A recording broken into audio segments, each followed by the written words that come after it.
Hey, good evening, everybody. My name is Mark Flynn, and along with my wife Patty, we are co-chairpersons of the Northern Michigan chapter of the National Multiple Sclerosis Society. And we're really happy to have you all here. So thank you very much for coming.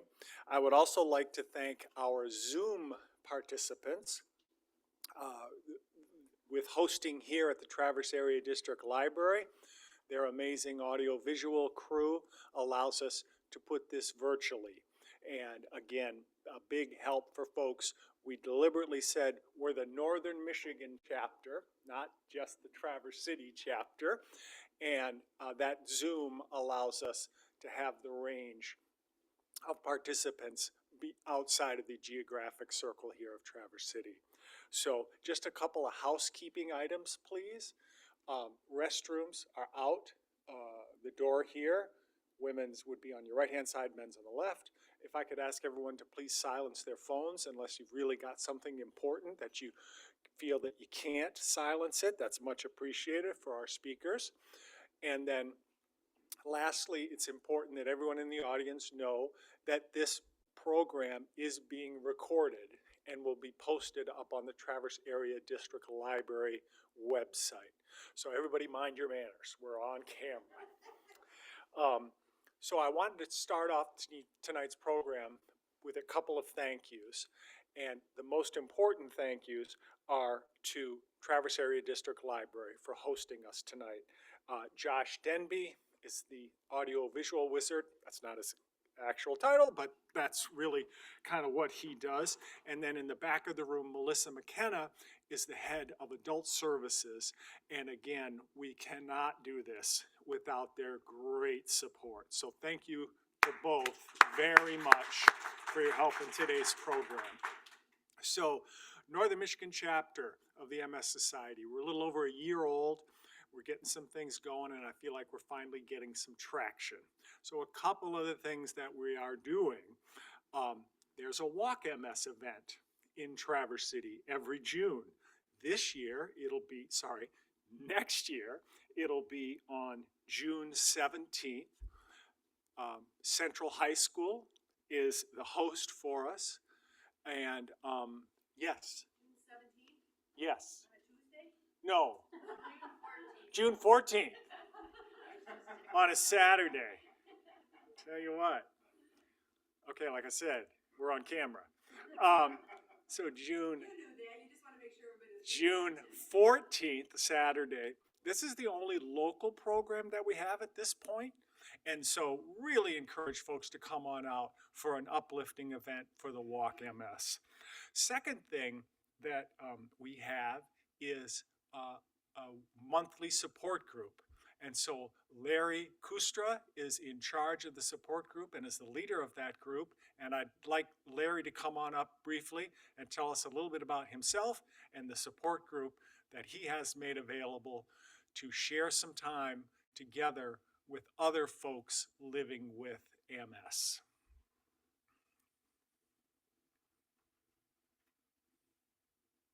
Thank you, Larry.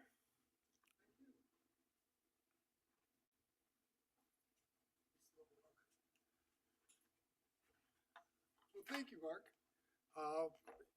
As Mark said, my name is Larry Kustra, and I'm the leader of the MS support group in Traverse City. I'm also on the Northern Michigan Commission with Mark, which is, as Mark says, we're getting it going, and we're getting more people and try to create a lot of events such as this so people can hopefully conquer their symptoms with MS and be better off. We typically do the support group on the third Wednesday of the month. We met at the Traverse City Big Boy, I think because everybody likes to drink and eat, and it's more convenient that way. But we meet in the back of the restaurant, and makes it easier. We have tables we can put together, and they're very nice. The waitresses are very nice and accommodating. We have people who come in scooters. We have people who come in walkers and canes like I do, and they're a very accommodating group. And the support group is like what they used to say about Vegas. You know, what you do in Vegas stays in Vegas, and what we say in the support group really stays in the support group. But everybody gives their opinions. A lot of people give their references about different medications they've been on and some of the pluses and minuses of them. So we kind of help each other out a little bit, or a lot, really. Absolutely. It's really a lot because we share information. We do have speakers that I like to try to bring in to the group and hit on topics that everybody seems to be interested in, such as the great topics we're having today. And everybody's very collegial in the group. So I'm very pleased. We get anywhere from 6 to 18 people. Holiday time, we get a little bit more depending on the weather. But we have a good group. Everybody knows each other. Everybody's happy I think they're happy to see each other or see me. But it's a good group and everybody gets along. So if any of you or your friends, please join us. It's, I send out anywhere up to 25 emails a month advertising the meeting, and just do me a favor and just let me know that you're coming.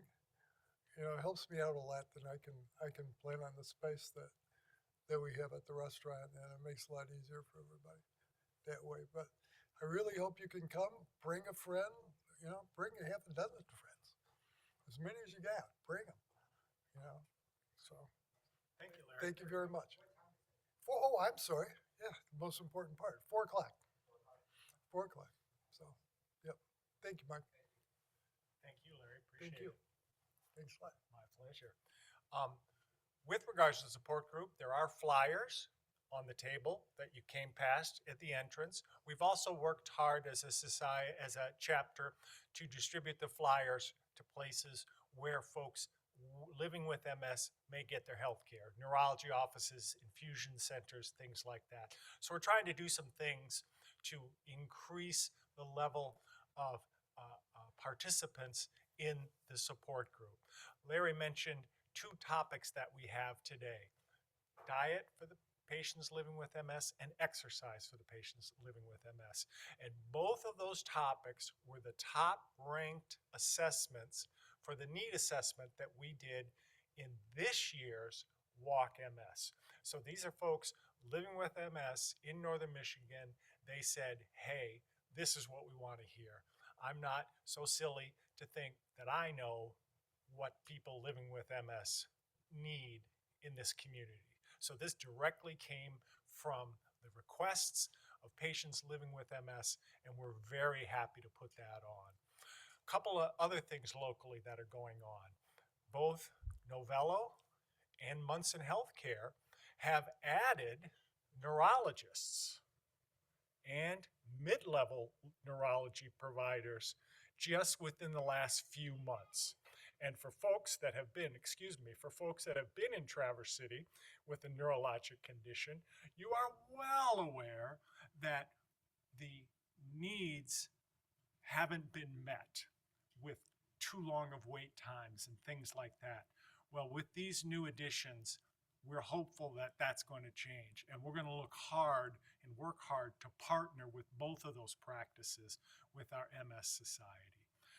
I will get off the stage here in a couple of seconds. MS Society, the reason that my wife and I joined is we have 3 adult sons, the middle of which was diagnosed with multiple sclerosis at the age of 28 about 3 years ago. And boy, that's not on anybody's life program, as I know you all know, and heartbreaking for the parents as well. He relayed to us that the MS Society is good, and that the MS Society, particularly in the first year of his post-diagnosis, was very helpful to him. So that's all we needed to hear. Patty and I like to ride bicycles. We first started fundraising with a Bike MS, and then as that progressed, we got asked to lead a Northern Michigan chapter, and we're happy to do so. Another reason we're happy to do so outside of our son is the MS Society has big goals, and I love it. Cure MS. Restore function for patients diagnosed with MS. 3, no new cases of MS. And this is coming from the leaders of the MS Society. They're not bunting here. They are swinging for the fences. And to me, that is really exciting to be a part of that. I won't be able to do those things, but the MS Society plays a big role in doing those things, and so I can help them out. Again, we have 2 speakers tonight. Our first one on the area of exercise is Caitlin Molaski. Caitlin is a practicing physical therapist with her own practice. She has a BS degree from Aquinas down in Grand Rapids, and then her doctorate of physical therapy was from Central Michigan University in Mount Pleasant. She also has some additional training that she put herself through the American Physical Therapy Association for neurologic clinical specialist. And that involves another board certification, not just her physical therapy board, but an additional certification and test from American Physical Therapy Association specifically for neuro-involved patients. And there aren't too many folks who have this specialized training. And to our knowledge, Caitlin, you are the only one here in Northern Michigan currently with that certification. Yes, so she is a great speaker on this topic. We're going to do Q&A because the topics are somewhat separate. We're going to do Q&A after each of the topics. And I'd like to relinquish my time over to you, Caitlin. Cannot thank you enough for coming in and talking with us.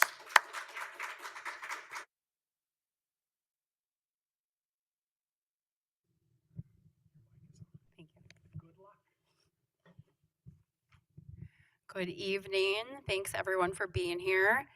On the note, before I forget, of the new neurology providers, I was at a meeting last week for the Brain Injury Network of Northern Michigan, and the speaker that evening was Dr. Amanda Porter. She's with the Novello group. She is a behavioral neurologist and is excellent. So if anyone's looking to switch, I believe MS was in her list of things I'm sure she would not refuse, but she does have a slightly different background in terms of pulling in some of this psychiatry and psychology piece into kind of what you would think about in relation to normal neurology care. So I didn't want to forget to mention that. She's a wonderful person and very, very knowledgeable. She is, yeah. She went to high school here, and then she went away for college, and she trained at Mayo for her medical education. So she's very knowledgeable. Highly recommend. Get settled here. So with the introduction, as Mark said, I went to Central Michigan University for my doctorate degree. That was after getting my Bachelor's of Science in Biology from Aquinas College in Grand Rapids. I was active there. I ran cross country and track. That was a big motivator for me to become a physical therapist, was I like being active and I like finding ways to help other people stay active as well. I am a neurologic clinical specialist. Like Mark said, it is designated by the American Physical Therapy Association. It's an extra board exam, and they have 9 different categories for this. So you may come across other physical therapists in the area. The most common, because we think about physical therapy a lot of times in terms of pain and orthopedic injury, the highest number of these providers is in orthopedics, so orthopedic clinical specialists, but there's also pediatric, women's health, cardiopulmonary, et cetera. And so if you're looking for, not even just for MS or other neurologic care, it is very valuable asset for someone to be a clinical specialist because it is a decent amount of work. And then I have a special interest in things like multiple sclerosis and Parkinson's. I focus heavily in my practice on post-concussion, whether that's from a whiplash injury or sports injury, car accident, anything like that. My practice is located on Veterans Drive here in Traverse City.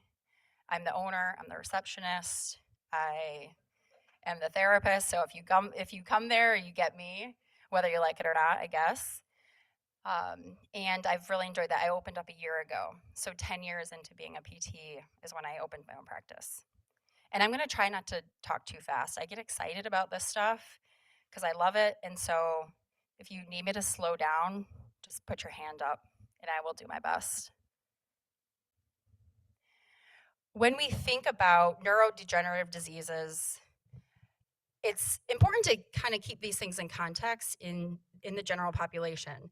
So if we think about something like Alzheimer's, 7% of people age 65 or over, so close to 6 million Americans are going to be diagnosed with this.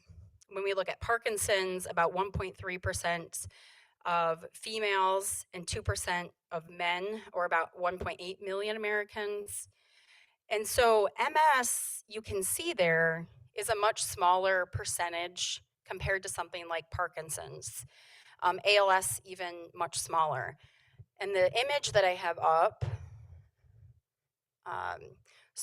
this is a little bit hard to see. Parkinson's is the green. So the areas where you see these different colors is generally, not always, generally the areas of the brain that are going to be affected by these diseases. So you can see if we're looking for MS, the blue color, the brainstem is often involved in this area here, which is really important for things like memory, execution of motor tasks, communication between sides of your brain.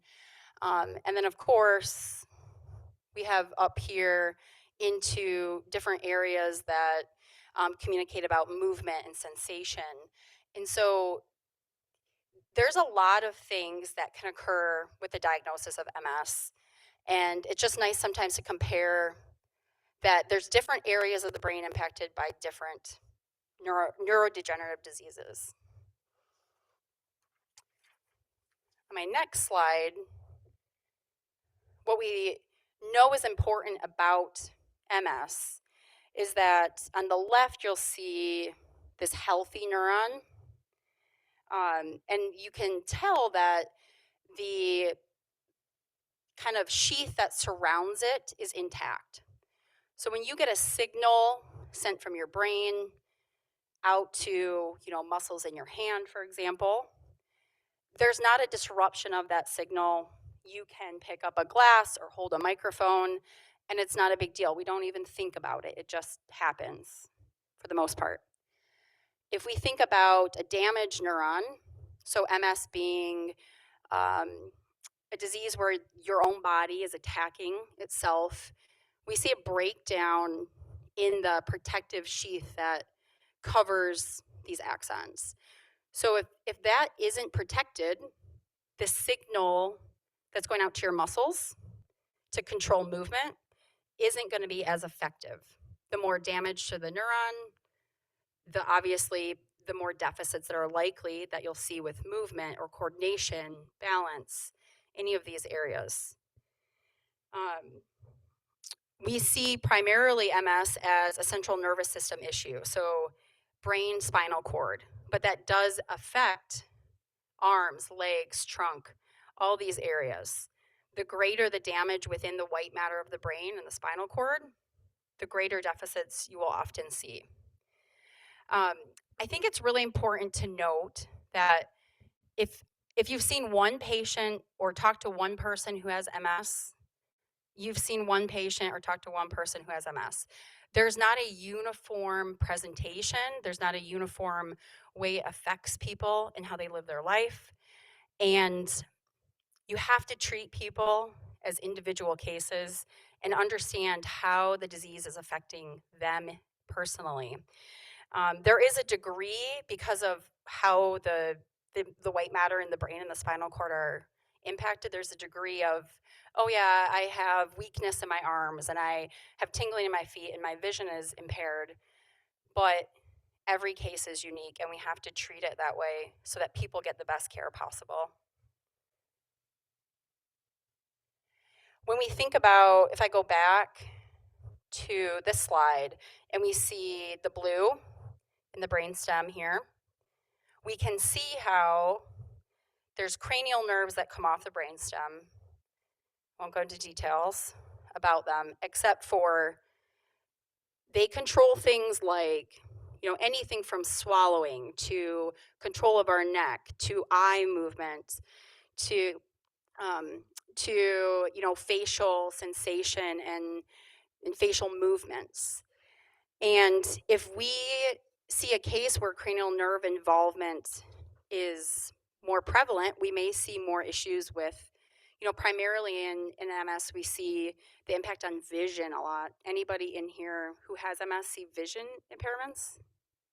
Yeah. And that is, I'll get into why that piece is really important and where I come in with my specialty of post-concussion chronic dizziness. I have a slide coming up on that. But obviously, we see cranial nerve involvement because of the brainstem location where we see the breakdown in the white matter. Now, if we think about the different categories or phenotypes of MS, I'm not going to go deep into detail here, but there is one called clinically isolated syndrome.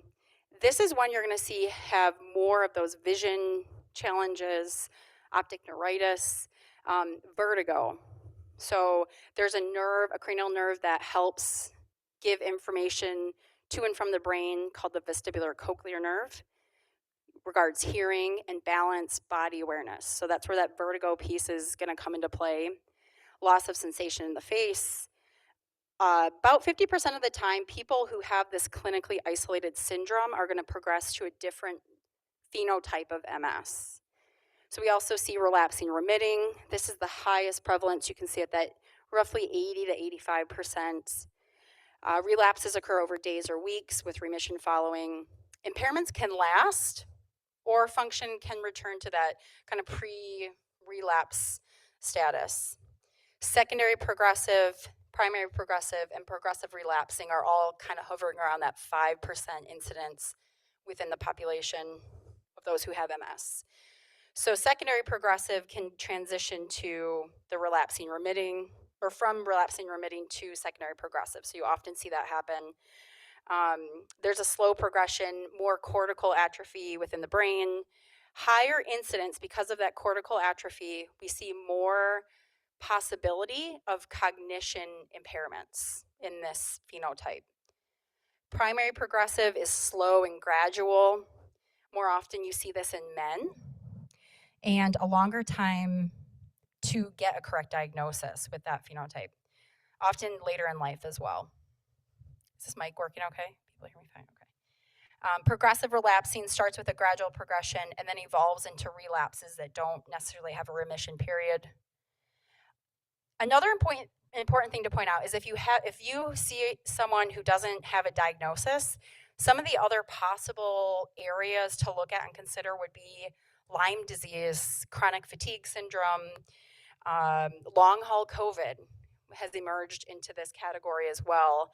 And so correct diagnosis is obviously really important to get somebody on the right track here. The next slide is just a graphic presentation of how these different phenotypes progress. So if we look at relapsing remitting, the red, which is the most common we see, you have a peak, a relapse, and then often you come back towards that baseline level. Over time, you get to a place where disability is increasing. And then, of course, we can follow the lines for primary progressive is the lighter gray.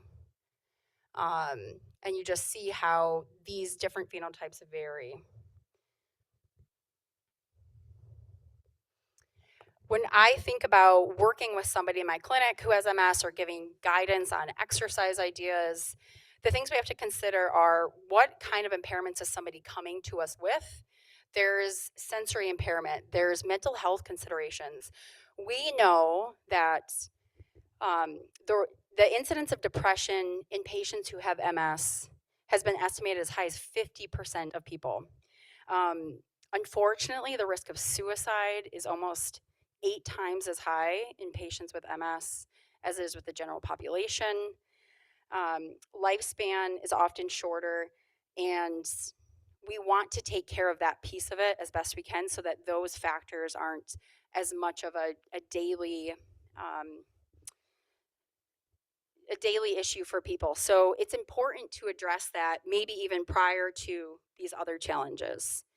So sensory, we have, this is a big piece of what I work with in my practice is there's a shift in how the brain is using information, whether that's visually or from our proprioception, so how we feel our body without seeing it. And we often have to work to get somebody to change the way they're using this information.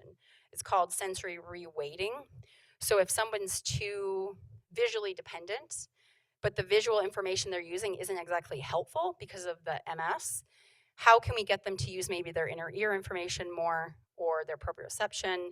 And depending on where their deficits and impairments are, we have to play around with the best strategies for that. Does anybody experience the MS hug? Yeah. So the MS hug is this kind of, correct me if I'm wrong, but it's kind of like a squeezing sensation around your torso. And it can feel like a blood pressure cuff when it tightens around your arm, but it's happening around your trunk. And this often is occurring because of damage to the spine from the MS. So breakdown of the white matter and damage within the spine is going to create this feeling. That's just one of the subsets of neuropathic pain that we see in MS. Pain is a really important thing that we should and have to address within our patient population that has MS, because if someone's in pain, they're less likely to move. We all know that. So if we break this down, this is a really important slide for me that I want to talk about because it's not always addressed. The vestibular system. So I meant to bring my model and I forgot it. If we look here, this purple section is what you see blown up down here, the inner ear. So it's about the size of a dime, and it is got to be the most fascinating part of our body. The canals, you often hear people talk about vertigo. And if you have true vertigo that's positional, there's a displacement of a crystal into one of these canals.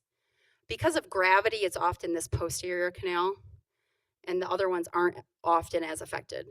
But what we don't see or hear about a lot is the utricle and the saccule. If you go to stand up, your utricle and saccule, the saccule in this case, if you go to stand, has to tell your cerebellum, she's about to stand up, you better help her process that information. What I see happen a lot because of breakdown of communication because of MS is that these organs do not function well. We have to get them to function better, so we reweight the sensory systems and allow the inner ear to work as best as it can. So they sense linear changes in motion, where the canals are rotational, the utricle and the saccule sense up, down, left, right, and forward and backward. So if you're in a car, well, you better have a really good functioning utricle so that you know that you're speeding up or you're slowing down. Has anybody ever been stopped at a red light and all of a sudden there's a turn lane next to you and they start going and you almost feel like you're moving with them? So your visual system is processing, I'm moving, because you see other cars moving. But if you have a really good functioning vestibular system on the right and left side, these organs are going to say, the visual system is lying, we're not actually moving, and reorient you to your position in space. Or a lot of people will talk about, I get up here not as much, but if you're traveling downstate and you get off the freeway, you were just going 75 miles per hour, and all of a sudden you have to come to a complete stop. Well, if your organs in your inner ear can't process that, you're gonna have a hard time knowing what's going on as the car comes to a stop. You may feel dizzy or disoriented, spacey, maybe like your head isn't attached to your body. And we just know that this is an area affected by MS often, but it's clinically overlooked all the time.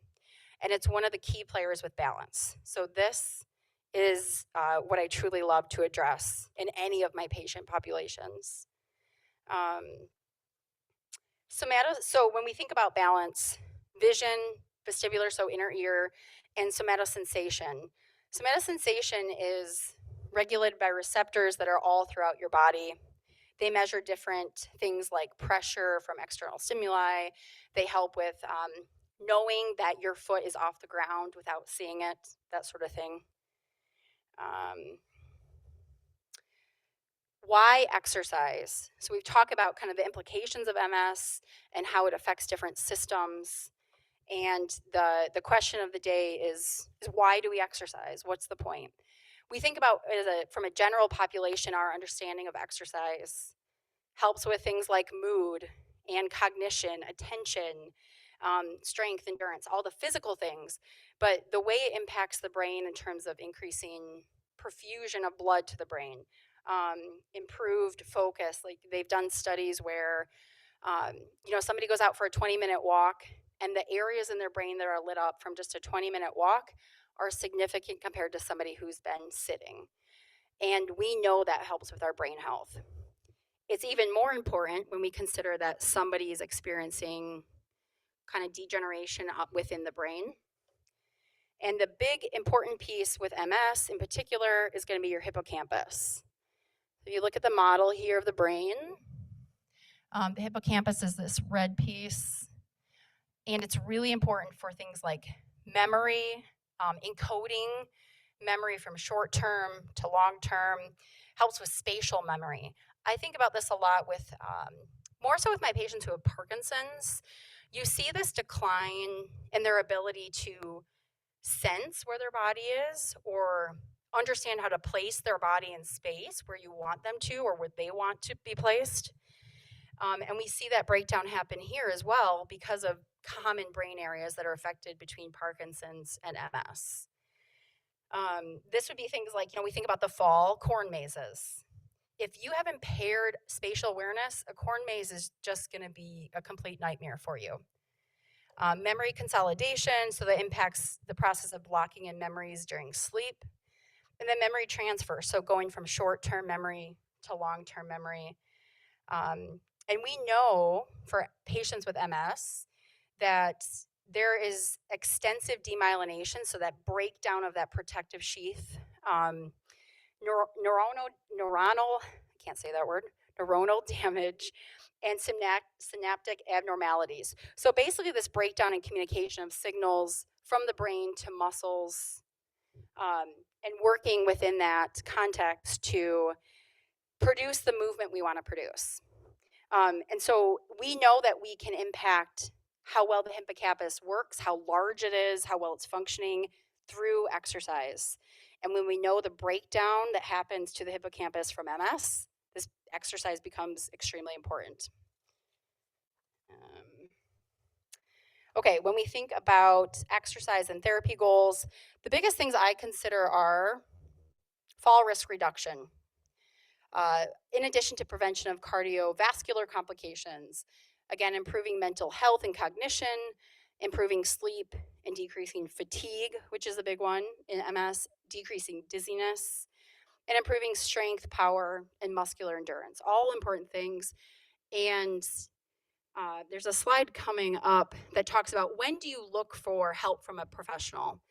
Maybe you're seeing an increase in pain or an increase in symptoms, poor balance that you weren't seeing before, or you're looking for help with a specific maybe skill or exercise. And those are really critical times to seek out care from a professional, especially if you have something like MS. With the fall reduction, the big thing, again, that I touched on is that reduction of visual dependency and getting the inner ear to give you better information so you know how to process your movement and your position in space. If we think about research implications, healthcare providers should be encouraging, like the general population, greater than 150 minutes a week of exercise. Progress towards these targets should be gradual. You don't go from 0 to 150 necessarily. That may not be a great choice. And when physical mobility is really limited, again, that's when you try to seek help from a professional who could help get you to where you want to be. The other important thing with exercise, and I'm not going to go too into detail here, is neuroplasticity. This is a big kind of buzzword, especially in the neuro world. But we know that neuroplasticity is the brain's ability to create new neural networks, new connections. And these can be positive or negative. So you can get in a cycle where you're creating negative neuroplasticity. We do not want that. Exercise is going to help promote positive neuroplasticity and get you firing better within all these areas of the brain. We think about the big question, which is probably going to be about what I finish with. People ask all the time, well, I don't want to exacerbate or cause a relapse by exercising too much. And what the research is showing us, or what we're asking within our research is this a real phenomenon? What's the incidence of it? What are the considerations we need to make? And how much loss is occurring from fear of movement versus the actual exertion from participating in exercise? And what we know to be true for sure is that regular exercise training can be a solution for limiting the need to recondition after every relapse. So while you may experience physical exertion or fatigue from physical exertion, it may be better to take that approach versus having to go through a relapse and then rebuild every time. If you have a nice solid base, that's always helpful. And of course, there's tons of research we can look at that. Real quick, exercise variables we consider include safety, number one, modifications. How can we make something possible in the home versus the gym versus outside or at the clinic? You shouldn't see physical therapy even with a neurodegenerative disease. It's not meant to be all the time. We're supposed to give you guidelines and help on how to make that happen in your life without needing to see us, constantly. Frequency, duration, intensity, and environment are all important too. When is physical therapy appropriate? A change in your functional status. You're falling more. You can't get up from the toilet as easily as you used to. You're having a hard time emptying the dishwasher because you're off balance. Addressing specific goals or new or increased pain are all good reasons to seek help from a physical therapist, even just for an evaluation to guide you in the right direction. And I think the last thing I would touch on for 20 or 30 seconds here is going to be this idea of skill-based exercise. Things like boxing, taking dance classes, doing balance training. A lot of these skills, at first you need maybe some guidance on it and then you can do it on your own, but they help create this avenue for you to work on both cognition and physical skills at the same time. I think about this like if you're going into Meyer, you're not just walking, so it's not just endurance of walking. It's not just the strength you need within the muscles to get through the store or to reach up, but you're thinking about what's on your list, what's your budget. I always say, like, you see somebody around the corner you want to avoid, you got to change directions quickly. Or I'm trying to get away from the toy aisle so my kids don't see the toys and scream for one. And so we don't exist in a vacuum is the point. You can't just work on balance without considering the cognitive implications and how somebody balances when they're fatigued, and all these things are really important when we think about exercise and MS. And references. There it is. Okay. I was going to say, it's supposed to say questions.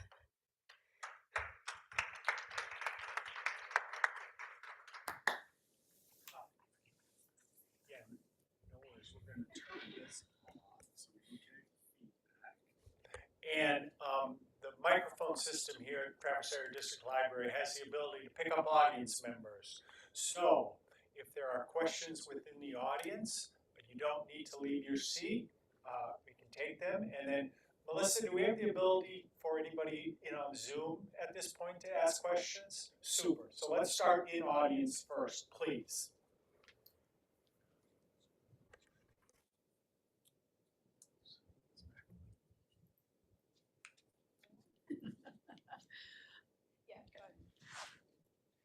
In the presentation, there was a prevalence, the word prevalence. It should have said prevalence. Has to do with the studies. Mm-hmm. Can you explain that to me better, please? That, and I don't dig in, I don't have time to dig into like the every specific nitty gritty specific of these. That's just looking at if you're considering, you know, for example, it was talking about Alzheimer's versus Parkinson's versus MS. So if you think about, and I would have to double check on like the age they're looking at. I think it's over the age of, well, no, that's not true. I'd have to go back for if they're looking at the specifics on age. But for example, the point here that I was trying to make is just that if we consider MS within the population, this was 2024, it's about, they found 0.3% of the general population in the United States has MS, some variety of MS, and it puts the estimate at around 400 to 500,000 people in the United States. And when you compare that to something like Alzheimer's or Parkinson's, you can see how something like awareness is really important, because you may not have as much funding coming in if not as many people have MS. There may not be as many providers who know about it. And that to me is just important to know, because the people who are going through life with MS may need more resources than we're providing because of something like prevalence and comparison between certain neurodegenerative diseases. So that was what I was hoping to get across. Thank you. Mm-hmm.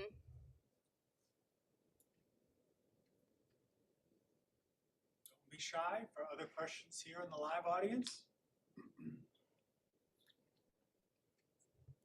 Melissa, do we have any Zoom questions at this point? We do not. Okay, thank you. Thank you for So attention. another round of applause for Caitlin. Thank you so much. Can I just add one thing? Sorry, from the back. So just to keep in mind that the library does have a variety of exercise programs that are available here and free. So right before this session was our regular Tuesday Parkinson's Power Moves session.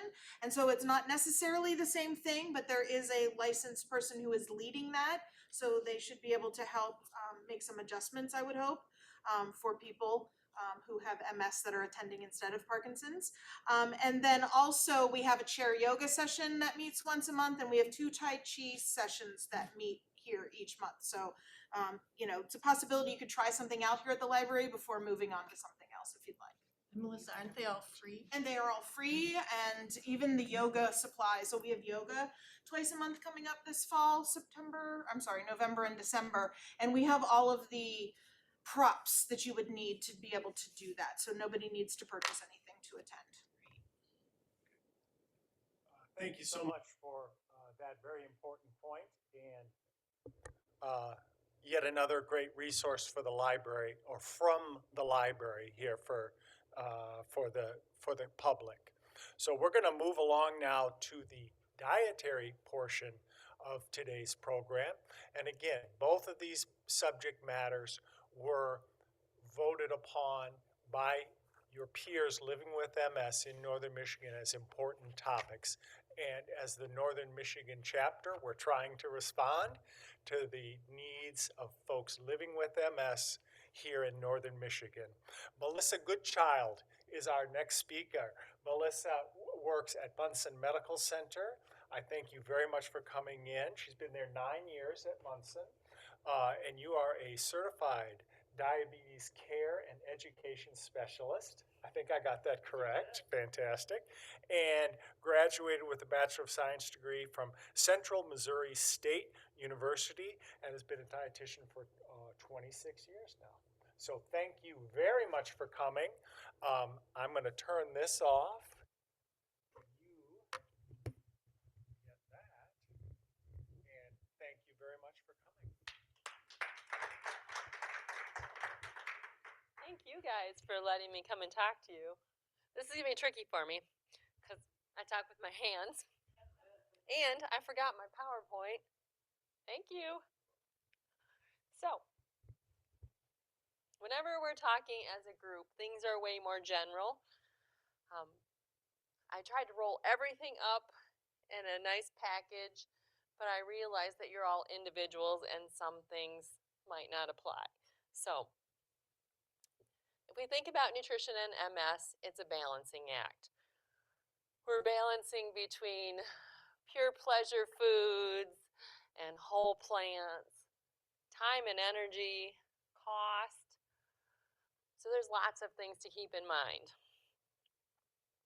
Let's see if I can switch this from over here. Oh, I gotta turn it on. Okay, and there's lots of terms that you hear. You hear plant forward, you hear anti-inflammatory, you hear Mediterranean. There's all kinds of diets out there that they recommend. So the reason I'm saying this is because it's complicated. So it's not black and white. There's lots of shades of gray. There's lots of great scientific information out there, but what I tried to do today is take all that scientific information and roll it all into 6 words. You guys curious about what the 6 words are? All right, here we go. Peas, beans, nuts, seeds, fruits, and vegetables. Because your doctor tells you diet and exercise, right? Eat more fruits and vegetables. Well, how does that fit in your daily life? So that's kind of what today is. If you want more science, I'd be happy to talk with you about more science. But for me, I can know it in my head, but it doesn't make it into my day. So if I have in mind peas, beans, nuts, seeds, fruits, and vegetables, it's easier for me to put it in my day. So if you really love burgers, this is the can-do MS plan, not the can't have. So you can have your favorite burgers, and you can add vegetables, you can add nuts and seeds in those buns. If you're feeling really wild and crazy and you want to have a bean burger, you could. Or I just had a mushroom risotto burger, and it was really good. So they have lots of options out there to pair with your favorite foods or to try something new. It's only one meal. If it doesn't go well, don't do it again. Tacos and pizza are just a part of our lives, right? Nobody wants to go without tacos and pizza. Yes, tacos and pizza can be super anti-inflammatory. They can be plant forward. So you can add beans to tacos. Beans are one of the best ways to quiet your immune system and protect your nervous system. You can add just about any kind of vegetable you want to a taco. Herbs. Herbs are plants. They have parsley, cilantro. Pizza is just a vehicle for deliciousness. So I think the most important thing that makes pizza anti-inflammatory is the thin crust, because the thicker the crust, the more refined carbs, the more inflammation they cause. And has anybody ever eaten at Filling Station? Right over there? I mean, there's some seriously anti-inflammatory pizza over there. So breakfast is a great way to get peas, beans, nuts, and seeds in your day. Has anyone tried chia seeds? I never had until my daughter. She made chia pudding, and she makes it so good I had to try it. So it's just a little bag of seeds that you sprinkle on things. And if you're really organized, you can do it in advance. But if you're like me, you sprinkle them on and eat them. If you do it in advance, they have a better texture, but they're still good for you. They're an omega-3 source, so if you don't like a lot of fish, chia seeds are a great option. It makes that pretty pudding over there that you can sprinkle fruit on. It can be as simple as crunchy peanut butter. And if you have like a nutty, grainy bread, oatmeal is great with nuts and bananas on it. Have you guys ever heard of eggs ranchero? You put beans in an omelet and it's eggs ranchero. And have you thought about spices being plants? So pumpkin pie spice is allspice, cloves, nutmeg, ginger, and cinnamon, all in one tiny little container that you can sprinkle on your oatmeal. Anti-inflammatory. So you can have oatmeal with pumpkin pie spice, nuts and berries, and chia seeds. And you just really hit it. Let's see, we got everything on. Oh, soy milk. I never thought I would drink soy milk in my life. Soy milk has lots of these things called isoflavones that are protective for your nervous system. It doesn't really cost any more than regular milk, and it tastes pretty good. And guess what? This is my empty carton. So you can try new things. Let's see what else we have here. Did anyone's grandma make that pea and peanut salad? I hated that when I was a kid. I thought it was disgusting. Woohoo! Did they make a good one? Excellent. Well, pea and peanut salad turns out to be kind of genius. I mean, they have all kinds of fiber in them. You can put a little fun in there like mayonnaise. Very anti-inflammatory. Who has tried bulgur? Anybody ever heard of bulgur? So I taught this class, and my class challenged me to learn about these grains, which I had never tried in my life before I taught the class. Bulgur turns out to be really user-friendly. You can make a single serving, or you can make enough for the week. And it's got 5 grams of fiber and 4 grams of protein in it. They make this salad called tabbouleh. That you put cucumbers and onions and tomatoes and parsley in. And it's really delicious. So it can be a whole meal, or you can add, some grilled chicken or something to it. And then this guy over here, have you guys heard of power bowls? Power bowls are the in thing right now. It's got quinoa in it, avocado, pumpkin seeds, and whatever vegetables you want. They spiral them all up and make them pretty. You can also have it as a main meal, or you can add your favorite meat to it. Anti-inflammatory. And we all have our favorite comfort meals that we don't want to give up in life, right? And since we're on the Can Do MS plan, you can have your favorite chicken and rice. You can add herbs to it. You could do something wild and crazy and use barley instead of rice. Has anyone ever had barley in anything other than beef barley soup? It's like brown rice on steroids. You got to be careful not to eat too much at once because it can cause some issues. You can use farro. Barley and farro are pretty similar. I always buy whichever one's on sale. Bob's Red Mill does some nice grains, or they just have a brick of it at Tom's that's $3. Pasta is a favorite in life. You add salmon to it and some herbs, and you just made it anti-inflammatory. Or if you really love your oven roasted pork chops, put some apples in there.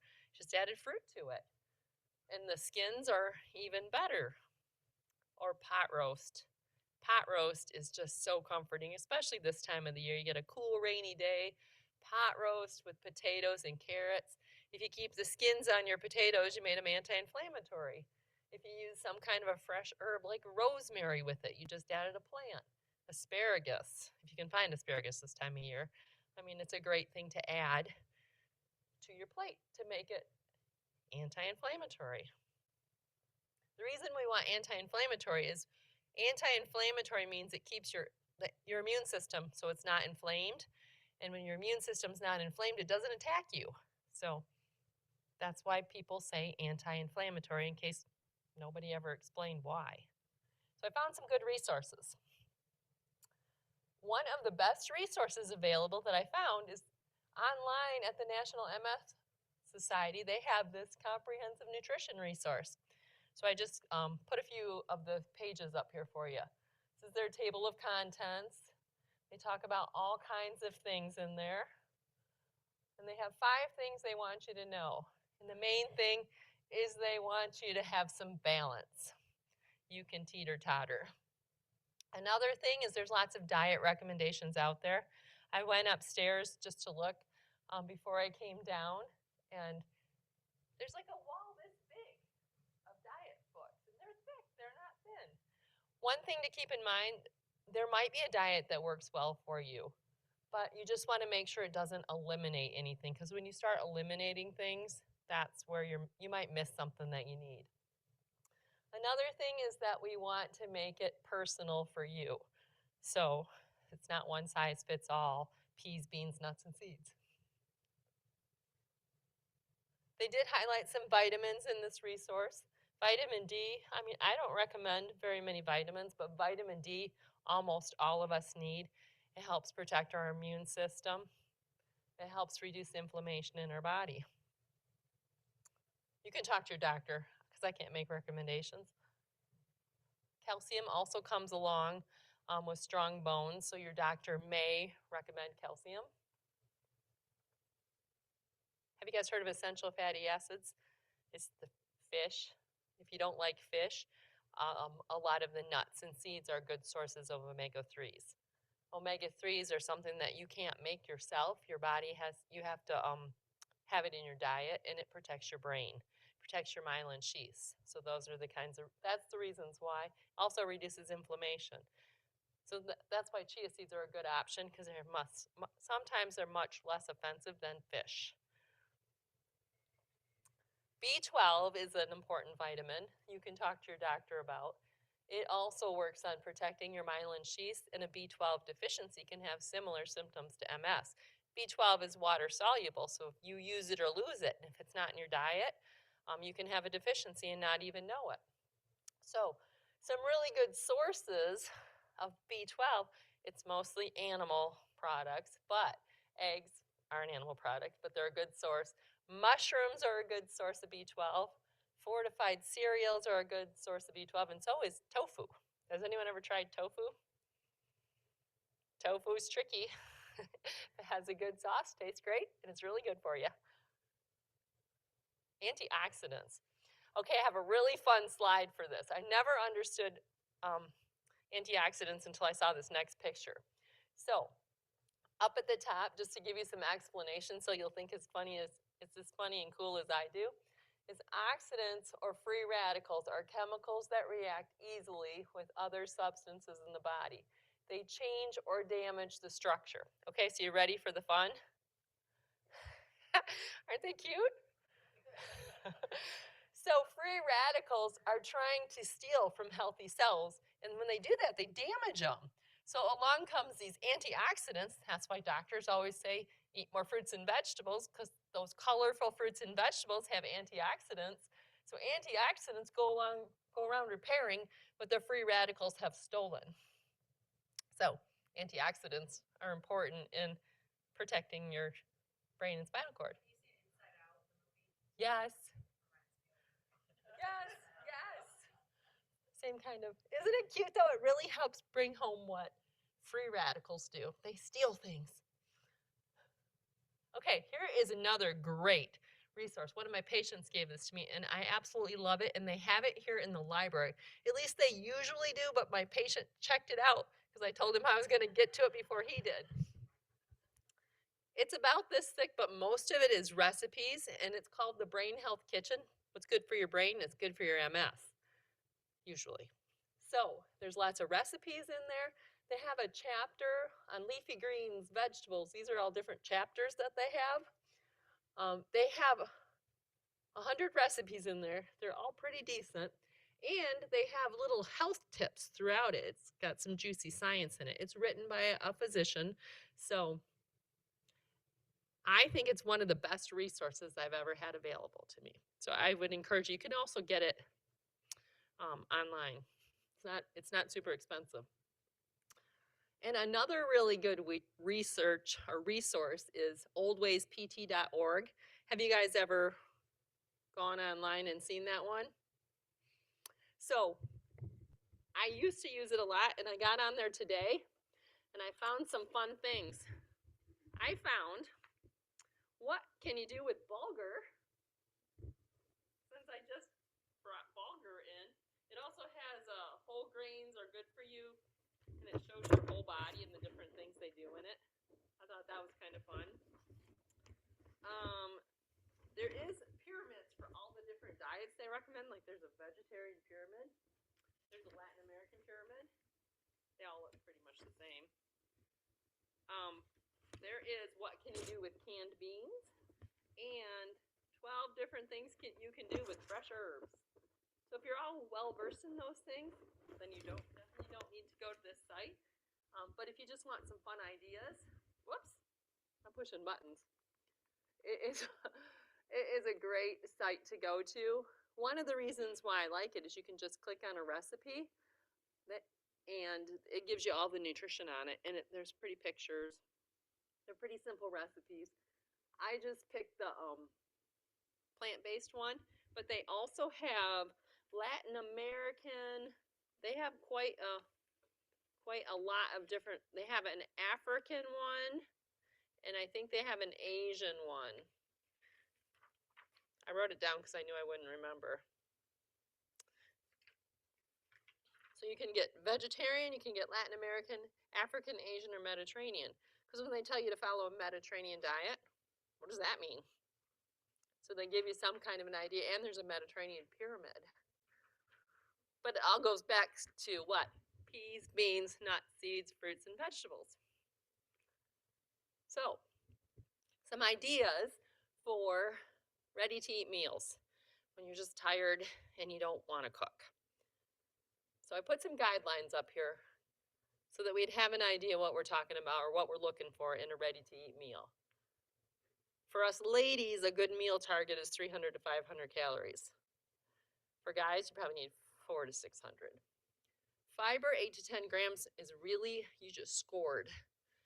Protein, depending on, your situation, 15 to 30 grams of protein at a meal. And what do you guys think about sodium?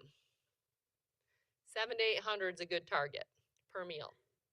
Everyone says they're watching their sodium. I'm always like, what's your target? I don't know. Low. Well, you can have 2,300 in the day, so if you divide it down, 700 or 800 a meal. So, are you ready for this? These are my favorites. So, Amy's. Has anyone ever had Amy's? So, Amy's meals are slightly more expensive. At Meijer and Target, they're $5.99. They are ridiculously expensive at Tom's or Family Fare. I refuse to pay $8 for 500 calories. So if you want them, you should go to Meijer's or Target. The reason I like them is they're whole foods. So it makes them less inflammatory, have more antioxidants for repair. When you look at the ingredients, you can read all the ingredients. And that's another thing to think about. When you're looking at the ingredient in something, if you can't pronounce it, maybe you don't want to eat it. It could be a vitamin because they use big fancy words for some of the vitamins, but they also use big words for things that are chemicals that aren't good for our body. They send if we don't know what it is, our immune system doesn't know what it is, and then our immune system goes into let's attack mode. And we don't want that. So these are my favorites. They're all mine. This macaroni and cheese is so good you could roll in it. These are a few more of them that are available. These are called Life Cuisine.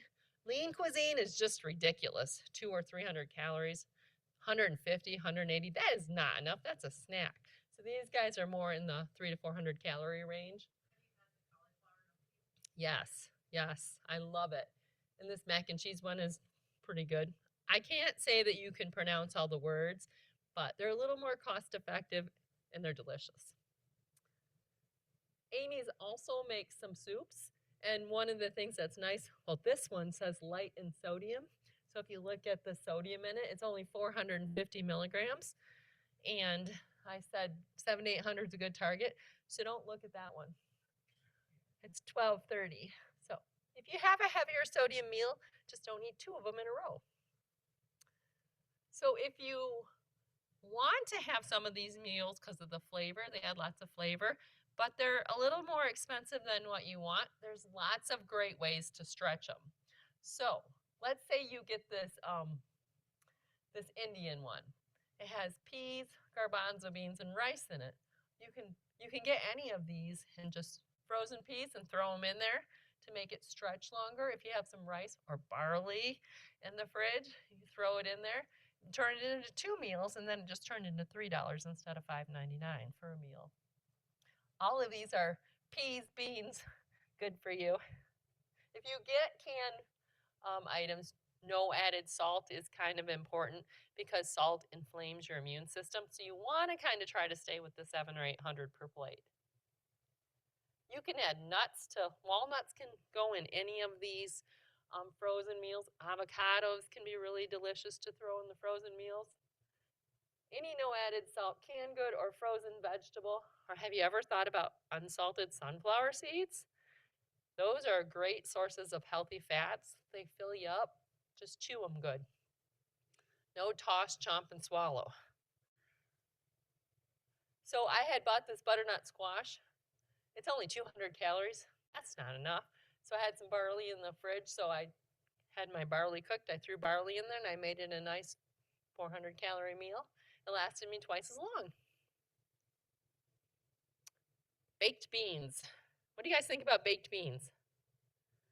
They are a super healthy, ready-to-eat meal. You can just eat them right out of the can cold. If you want to, curry actually is a nice combination of anti-inflammatory spices. You put some curry and some no added salt beans with the baked beans, and they are tasty. Or if you want a more traditional meal, you can do ground turkey and mixed vegetables with baked beans. Quick and easy. Peas, beans, nuts, seeds, fruits, and vegetables. So, I talked really fast. Any thoughts on what I had to say about this? Back to your slide with the vitamin, about the vitamin D. Sure. Okay, there was something I wanted to read on. This is online. Okay, I wanted the part that said some neurologists suggest people with MS should take higher doses. Because every Yes. time I get my CDC blood count, everybody freaks out because, you know, I'm on 10,000 milligrams a day. But okay, so it's, So 10,000 once a week, right? no, 10,000 a day. Well, if your neurologist says that, My neurologist says that. vitamin D Take is that just, with Hashimoto's. Okay, okay, I take 7. okay. you just want to monitor vitamin D levels, and I'm sure your neurologist is because it's fat soluble, so it stores in your body. And also, if you're taking vitamin D, make sure you take it with fat because it's fat soluble. Otherwise, it's not going to get absorbed. Are you going to ask me a hard question?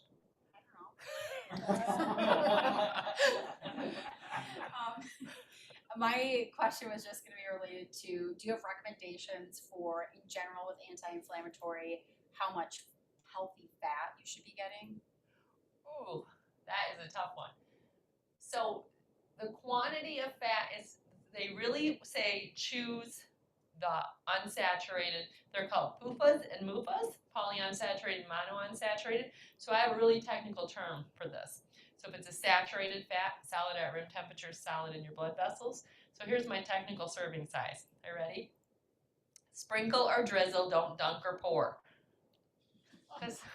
So like I love butter, and butter's saturated. So if you whack off a big chunk of butter and you don't really need it all, it's not great for your body. Too much saturated fat is inflammatory. So the guideline is, well, if it's a plant, it's unsaturated.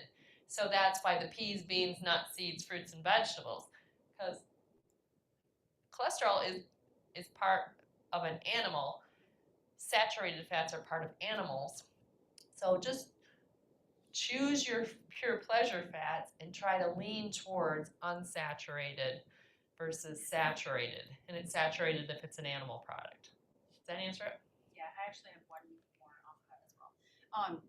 A recent kind of rule I saw popping up is this idea of, if you're looking, say, like for amount of protein, if you're shooting for a certain amount of protein, that say something is 150 calories, the amount of protein, if that's what you're looking to target, should be 15 grams or more. It's like that 10 calories per gram of protein type relationship. Is that accurate? Yep. My partner really loves to use that. Yeah. Recommendation. So if you have healthy kidneys, you still don't want more than 30 grams of protein. If your kidneys are on the they need care side, then staying around 15 grams of protein at a meal. And the best way to protect your kidneys is adequate fluids. Flush all that stuff out. I'm done. She's so smart, it's scary when she asks me a question. What's your question? What is Bulgari taste like? What is it similar to? Bulgur? Yes. Oatmeal. Steel cut oats. Steel cut. It's really harmless if you just buy a bag and try it. Have you ever had tabbouleh? Yes. So that's bulgur.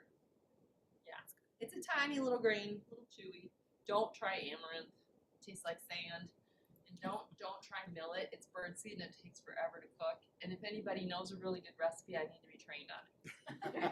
I had to put it in my coffee grinder because I couldn't conquer it. Yeah, there's no distinction there from vitamin D3. D3 is the active form of vitamin D. D2 is it's converted to Better D3. to take. I was told that vitamin D3 is what you should be taking. Yes, polycalciferol, yes. Yeah. What is your opinion on MCT oil and olive oil consumption? MCT oil is expensive. And if you don't have any problems processing fat, so olive oil is the oil of choice, but you gotta watch olive oil to make sure it's really olive oil. You don't want to get olive oil too hot. So when you get fat too hot, it's not as good for you.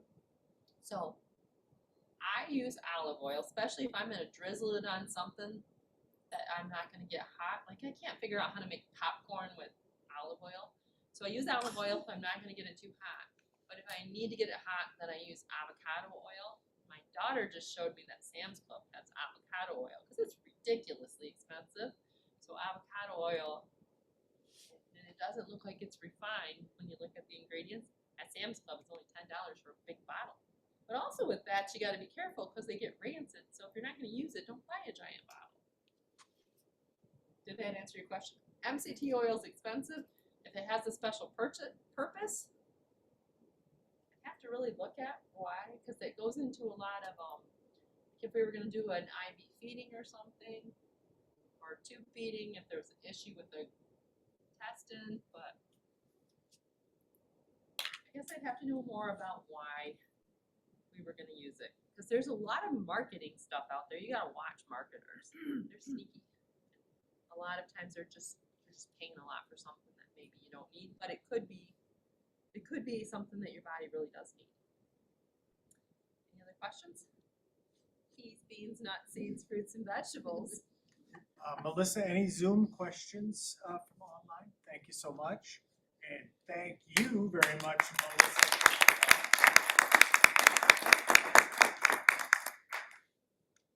Great job and very helpful and useful information. And I appreciate your enthusiasm for baked beans. For crying out loud. I have not really heard somebody, let alone a dietitian, say, just open the can. You got baked beans. Absolutely. So I appreciate that. So just as a couple of things to wrap up tonight, again, I cannot thank Traverse Area District Library and their professional staff enough. Can't do it without you. We need partners for our goals here for the Northern Michigan chapter of the National MS Society, and you are a great partner. So let's hear it for our hosts. I neglected to mention one very important thing about the MS Society. It's really quality information.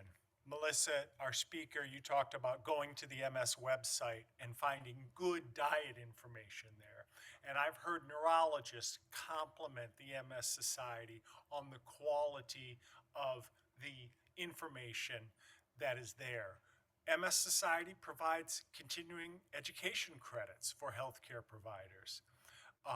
So it's a well-respected organization by healthcare professionals. The most important program that we have for folks living with MS is the MS Navigator program. And the Navigator program, there's cards on your way out. The Navigator program provides one-on-one support for folks living with MS. that have difficult to solve problems. I've had one example of a provider asking for transportation assistance for a patient for their annual MRI. MS Society was able to make that happen. So it's not just traditional copay assistance or things like that. We can provide individual patient-directed responses to their needs through the MS Navigator program. And so I was remiss earlier in the program when I didn't mention that as being our best, most important patient-directed resource. So I think with that, we'll wrap things up. Thanks to our audience. Thanks to our speakers. Melissa and Caitlin, couldn't have done it without you. And I hope everyone has a good rest of their evening. Thank you so much.